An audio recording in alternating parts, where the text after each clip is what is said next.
নমস্কার, আমি রুম্পার হেসেলে তোমাদের সকলকে জানাই স্বাগত। প্রতিদিন আমাদের চিকেনের একঘেয়েমি রেসিপি আমাদের ভালো লাগে না। তা আজকে আমি চিকেনের একটু ভিন্ন ধরনের রেসিপি আমি তোমাদের মধ্যে শেয়ার করবো, যেটা খেতে ভীষণই ভালো লাগবে। রেসিপিটা হচ্ছে চিকেন মশলা ফ্রাই। তা এটা আমি আজকে তোমাদের মধ্যে করে দেখাবো।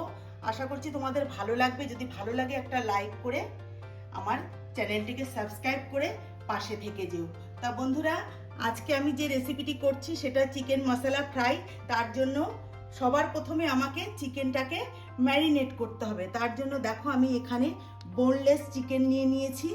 এখানে দেখো এই চিকেনগুলোকে এইভাবে আমি কিউব করে কেটে নিয়েছি।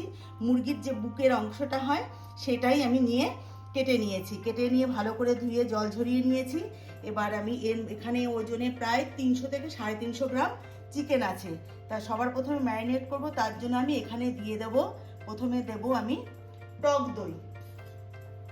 টক দইটা দেখো সামান্যই দিচ্ছি, বেশি না। এখানে টেবিল চামচের 1 চামচের মতন টক দই আছে, সে টক দইটা দিয়ে দিচ্ছি।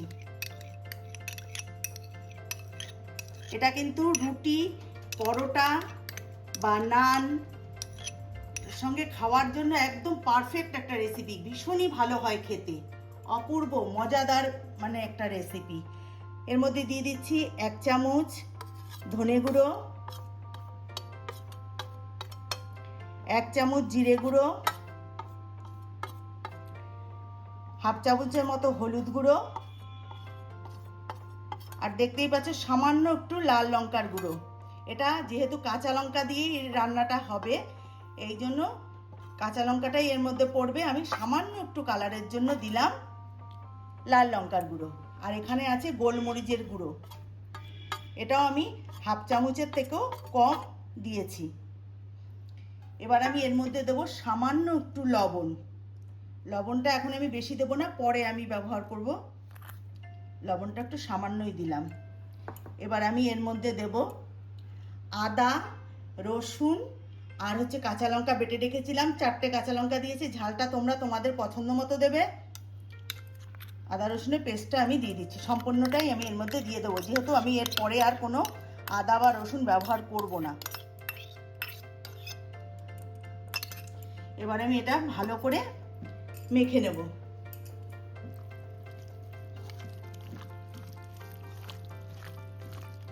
দেখো সব মশলার সাথে আমার চিকেনটা মাখানো হয়ে গেছে। এবার আমি এর মধ্যে দিয়ে দেবো 1 চামচের মতো একটু ভিনেগার।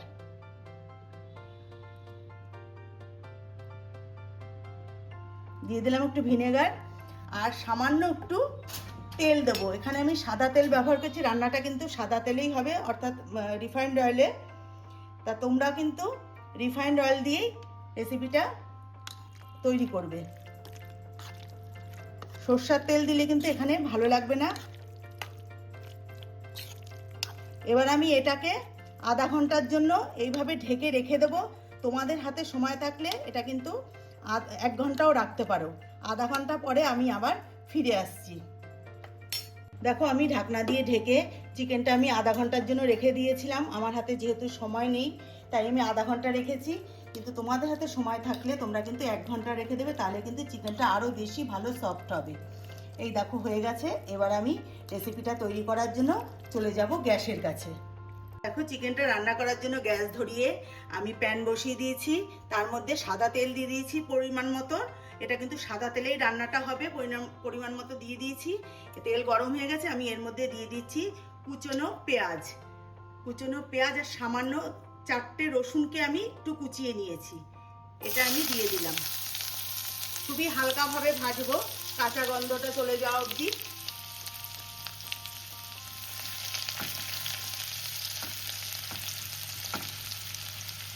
দেখো রসুন আর পেঁয়াজটা হালকা ভেজে নিয়েছি। এবার আমি এর মধ্যে দিয়ে দেবো কেটে রাখা টমেটো। টমেটোটাও একটু কাঁচা গন্ধ চলে যাওয়া অবধি আমি ভেজে নেব। দেখো টমেটোটাও কিন্তু হালকা ভাজা হয়ে গেছে। এবার আমি এর মধ্যে দিয়ে দেবো চিকেনটা। বন্ধুরা, এটা কিন্তু খেতে ভীষণই ভালো হয়, রুটি, পরোটা, নান এর সঙ্গে কিন্তু ভীষণই ভালো লাগে খেতে। পরোটার সঙ্গে তো মানে অপূর্ব হয় খেতে।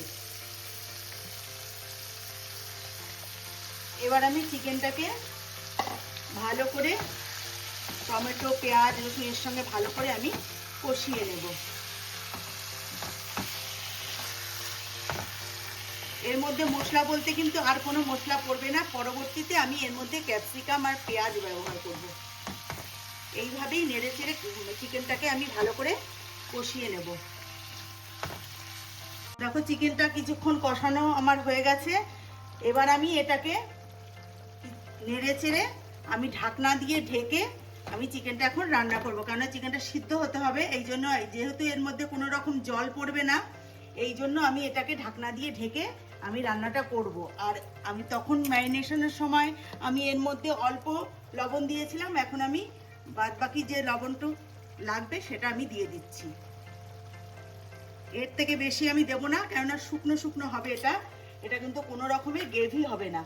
এবার আমি একটু নেড়ে নেব, গ্যাসের ফ্লেমটাকে একটু বাড়িয়ে দিলাম। এবার আমি ঢাকনা দিয়ে ঢেকে চিকেনটাকে সিদ্ধ হতে দেবো। ঢাকনা দিয়ে ঢেকে দিলে এর মধ্যে যে স্টিমটা তৈরি হবে তাতেই কিন্তু চিকেনটা সিদ্ধ হয়ে যাবে। পরবর্তীতে আবার ফিরে আসছি। দেখো চাপাটা তুলে নিলাম আমি। চিকেনটা কিন্তু আমার হয়ে এসছে। এবার আমি পরবর্তী স্টেপে চলে যাব। এখন আমি এই চিকেনটাকে নামিয়ে রেখে দেব। বন্ধুরা, ঘরে থাকা সামান্য উপকরণ দিয়েই কিন্তু খুব তাড়াতাড়ি এই রেসিপিটা তৈরি করা যায়। আর একবার যদি বাড়িতে বানাও, দেখবে বাড়িতে বারবার বানাতে ইচ্ছে করবে। এইভাবে খেতে এতটাই অপূর্ব হয়, বাড়িতে গেস্ট আসলেও তাদেরকেও এইভাবে কিন্তু বানিয়ে দিতে পারো। এবার আমি গ্যাসটাকে বন্ধ করে আমি এটা নামিয়ে রাখবো। আমি আবারও গ্যাস ধরিয়ে একটা প্যান বসিয়ে দিয়েছি। এর মধ্যে আমি আবারও একটু সামান্য রিফাইন্ড অয়েল দিয়ে দেব। সামান্যই দেবো, বেশি দেবো না। এবার তেলটা গরম হয়ে গেলে আমি এর মধ্যে দিয়ে দেব কেটে রাখা ক্যাপসিকাম আর পেঁয়াজ। দেখো তেলটা দিয়ে দেয়, এই যে এইভাবে আমি পেঁয়াজ আর ক্যাপসিকাম কেটে নিয়েছি। দেখো লম্বা লম্বা করে সরু সরু করে পেঁয়াজ কেটেছি, ঠিক এইভাবেই ক্যাপসিকামটাও সরু সরু ভাবে কেটে নিয়েছি। এবার আমি দেখো তেল গরম হয়ে গেছে। এবার আমি এর মধ্যে পেঁয়াজ আর ক্যাপসিকামটা দিয়ে দেবো। আমি কিন্তু এটা একদমই হালকাভাবে ভাজবো। পেঁয়াজ আর ক্যাপসিকামের যে ক্রাঞ্চি ভাবটা যেন চলে না যায়, তাহলে কিন্তু ভালো লাগবে। একদম হালকা সটে করে নেব। এর মধ্যে সামান্য একটু লবণ দেবো, সামান্য একটু লবণ দিয়ে দিলাম। এবার আমি এটাকে হালকা করে একটু ভেজে নেব। দেখো পেঁয়াজ আর ক্যাপসিকামটা কিন্তু মোটামুটি ভাজা হয়ে গেছে। এবার আমি এর মধ্যে দিয়ে দিচ্ছি কেটে রাখা কাঁচা লঙ্কা কুচি। যেহেতু এই রান্নাটা কিন্তু সম্পূর্ণটাই কাঁচা লঙ্কাই রান্নাটা হচ্ছে, এই জন্য আমি আরেকটু কাঁচা লঙ্কা কুচি দিয়ে দিলাম। দিয়ে এবার একটু নেড়ে চেড়ে নিয়ে আমি গ্যাসটাকে বন্ধ করে দেবো। বন্ধ করে দিয়ে আবারও আমি যে চিকেনটা রান্না করে রেখেছিলাম সেটা আবার গ্যাস ধরিয়ে বসাবো। বসিয়ে তার মধ্যে এগুলো দিয়ে আবার নাড়াচাড়া করে নেব। এবার আমি গ্যাসটা বন্ধ করে দিলাম। দেখো বন্ধুরা, আমি আবারও ওই রান্না করে রাখা চিকেনটাকে আবার গ্যাস ধরিয়ে আমি বসিয়ে দিয়েছি। এবার আমি এই যে ভেজে রেখেছিলাম যে ক্যাপসিকাম আর পেঁয়াজ আর কাঁচা লঙ্কা কুচি, এটা আমি এর মধ্যে দিয়ে দেবো।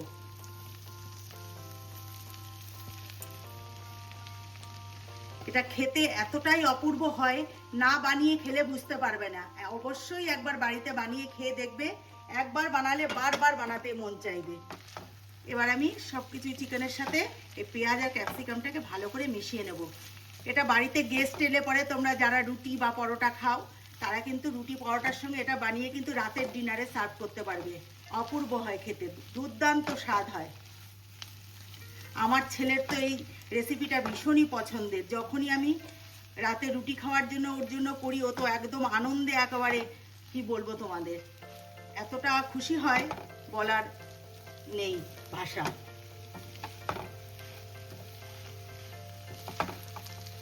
দেখো আমার কিন্তু রেসিপিটা একদম রেডি।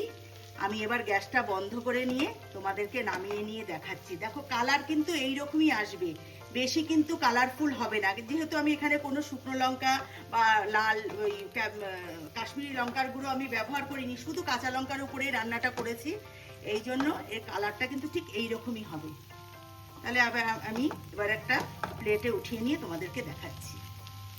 আমি একটু ভুলে গেছিলাম, সবশেষে নামিয়ে নেওয়ার আগে দিয়ে দেবো একটু পাতিলেবুর রস। এটা কিন্তু অবশ্যই দেবে। আর তোমাদের ঘরে যদি গন্ধরাজ লেবু থাকে তাহলে গন্ধরাজ লেবুর যে ওপরের যে সবুজ অংশটা, ওই অংশটা একটু ঘষে, গ্রেটারের সাহায্যে ঘষে দিয়ে দেবে, তাহলে কিন্তু আরো অপূর্ব লাগবে খেতে। কারণ গন্ধরাজ লেবুর যে ফ্লেভারটা সেটা এর মধ্যে মিশে যাবে, আরো ভালো লাগবে খেতে। এবার আমি এটাকে নামিয়ে নিয়ে তোমাদেরকে দেখাচ্ছি। দেখো, চিকেন মশলা ফ্রাই কিন্তু আমার একদম রেডি। আমি যেইভাবে বানালাম তোমরা বাড়িতে অবশ্যই একবার এইভাবে বানিয়ে খেয়ে আমাকে কমেন্টস করে জানাবে তোমাদের কেমন লাগলো। আমার তো ভীষণ ভালো লেগেছে, আশা করছি তোমাদেরও ভালো লাগবে। রুটি পরোটার সঙ্গে কিন্তু একদম পারফেক্ট একটা রেসিপি। তা আমার চ্যানেলের নতুন বন্ধু হয়ে থাকলে চ্যানেলটিকে সাবস্ক্রাইব করে নেওয়ার অনুরোধ রইল। আর যারা করেছো তাদেরকে অসংখ্য অসংখ্য ধন্যবাদ। যারা ফেসবুক থেকে দেখছো তারা ফেসবুকের পেজটিকে কিন্তু অবশ্যই ফলো করে নিও। তাহলে বন্ধুরা, আজকের মতন এখানেই বিদায় নিচ্ছি। ভালো থেকো, সুস্থ থেকো, নমস্কার।